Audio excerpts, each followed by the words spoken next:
সুপ্রিয় শিক্ষার্থী, আজকে আমরা প্রমাণ করব √5 একটি অমূলদ সংখ্যা। এটি এসএসসি পরীক্ষায় মাঝে মধ্যেই আসে। তো চলো আলোচনা করি। আলোচনার শুরুতে আমাদের জেনে নেওয়া দরকার আমাদের কি ধরনের সংখ্যা আছে। আমরা তিনটি সংখ্যা জানতে পারি, তিনটি সংখ্যা বিষয় সম্পর্কে জানি। একটা হচ্ছে পূর্ণ সংখ্যা, একটা হচ্ছে মূলদ সংখ্যা, আর একটা হচ্ছে অমূলদ সংখ্যা।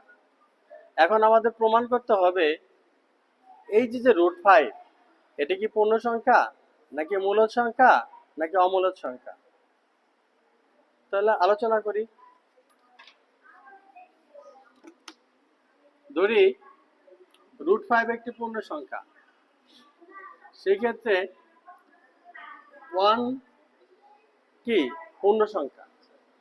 1 একটি পূর্ণ সংখ্যা, আমরা 1 এর বর্গ করলে পাই 1। ঠিক 1 এর পরের পূর্ণ সংখ্যা হচ্ছে 2,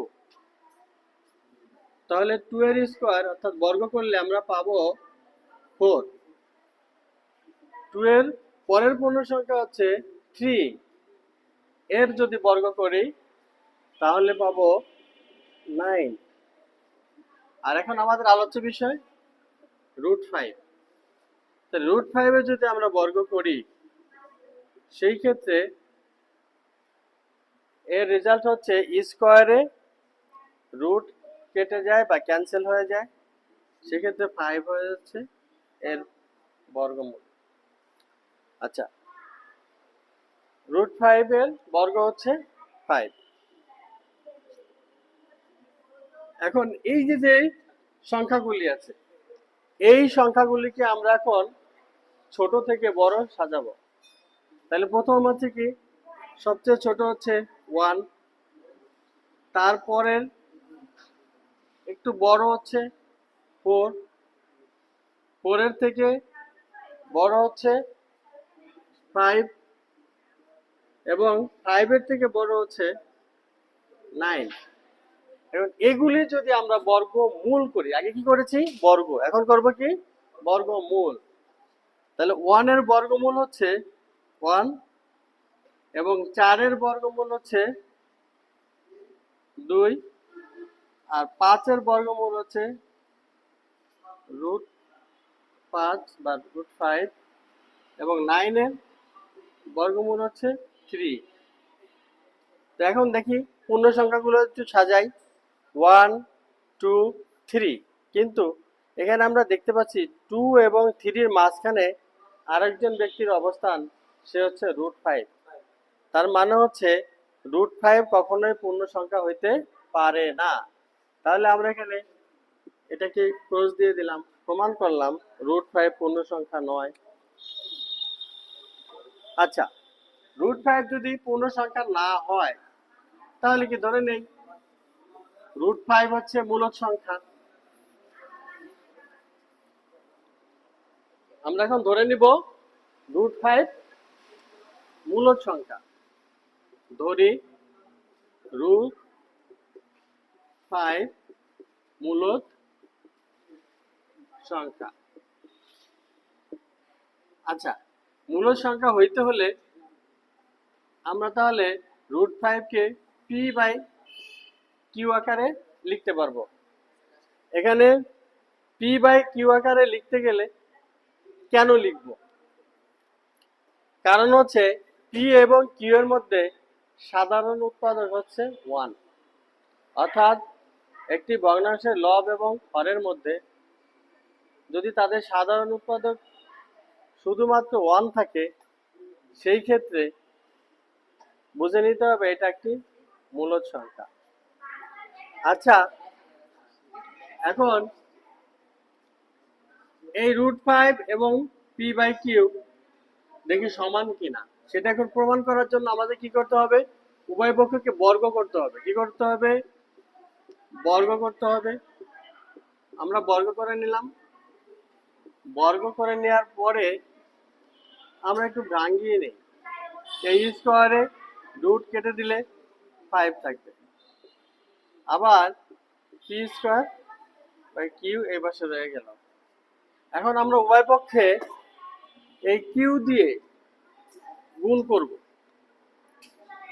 P 5 into Q is equal to P square by Q square into হচ্ছে কিউ।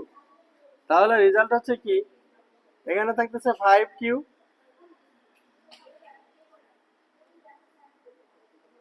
আর এই পাশে এই যে দেখো কিউ স্কোয়ার।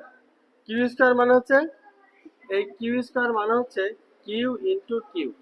এখন এর যদি তুমি আরেকটা কিউ দিয়ে কেটে দাও তাহলে কি থাকবে, একটা কিউ থাকবে। তার মানে হচ্ছে তুমি এখানে কাটাকাটি করলে এখানে একটা কিউ থাকবে। আচ্ছা, এখন এখানে রেজাল্ট হবে কি তাহলে, পি স্কোয়ার বাই কিউ। এখন আসি এই মানটুকু নিয়ে আমরা একটা গবেষণা করি, দেখি এইটা সমান সমান এটা ঠিক আছে কিনা। ধরো পি তো এখানে ধ্রুবক সংখ্যা, পি এখানে কি ধ্রুবক সংখ্যা, তাহলে এখন আমরা পি এর মান 2 ধরে নিলাম। তাহলে কিউ এর মান কত হবে, পাশাপাশি পরের সংখ্যাটা হবে 3। এখন আমাদের এখানে কি আছে, 5 কিউ আছে। তাহলে 5 কিউ মানে হচ্ছে 5 ইন্টু 3, দ্যাট মিনস 3 পাঁচে 15 অর্থাৎ 15। আর এখানে কি আছে, পি স্কোয়ার বাই কিউ অর্থাৎ পি এর মান কত 2, তার স্কোয়ার। কিউ এর মান হচ্ছে কত 3, 2 মানে 4 3 অর্থাৎ 4/3। তারপর দেখো তো একটু, এই যে 15 এবং 4/3 কি কখন এক হইতে পারে, পারে না, কারণ এটা পূর্ণ সংখ্যা আর এটা হচ্ছে ভগ্নাংশ, পূর্ণ সংখ্যা নয়।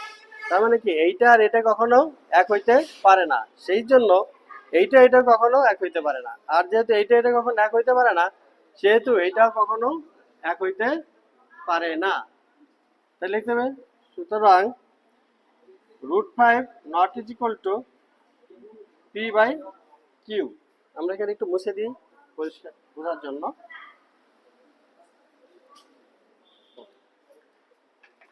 এইটা কখনো এক হইতে পারে না, তার মানে কি √5 মূলদ সংখ্যা নয়। যেহেতু সংখ্যা তিনটা, একটা পূর্ণ সংখ্যা, একটা মূলদ সংখ্যা আর একটা হচ্ছে অমূলদ সংখ্যা, যেহেতু √5 পূর্ণ সংখ্যাও নয় মূলদ সংখ্যাও নয়, সেহেতু √5 হচ্ছে অমূলদ সংখ্যা। সুতরাং প্রমাণিত হলো √5 একটি অমূলদ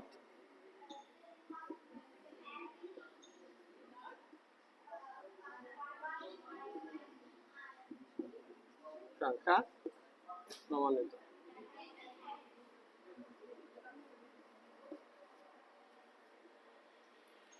ধন্যবাদ সুপ্রিয় শিক্ষার্থী, তোমরা আশা করি তোমরা গণিতটা খুব ভালোভাবে রপ্ত করবে এবং